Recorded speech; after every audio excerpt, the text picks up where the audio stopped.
Ça fumait. Fumée blanc, une grosse fumée blanche, genre on voyait pas à 20 centimètres. Et après, on s'est retourné, on a regardé, on a crié monsieur ça fume. Il a commencé à freiner et après, ça a pris feu. Nous, on est tous sortis d'un coup et il y avait le professeur qui conduisait le bus, il avait un problème de ceinture. Donc il est sorti après. Une fuite de liquide de refroidissement pourrait être à l'origine de l'incident.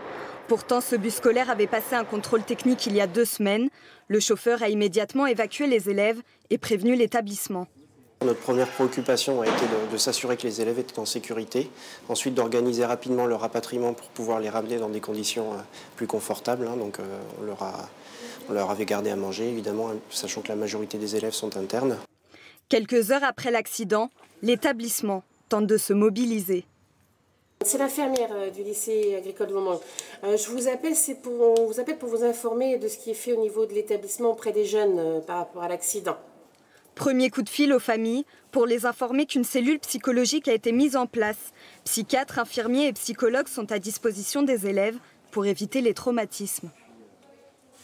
Là, en l'occurrence, nous allons passer des relais de manière à ce qu'un suivi puisse être, en tout cas une veille au niveau des enfants, puisse être mise en place. Là encore, pour être bien certain que dans les jours qui viennent, voire les mois qui viennent, il n'y ait pas des conséquences un peu délétères de ce qui s'est passé. Les élèves ont ensuite eu le choix, rentrer chez eux ou retourner en cours. La plupart ont choisi de retrouver leur famille.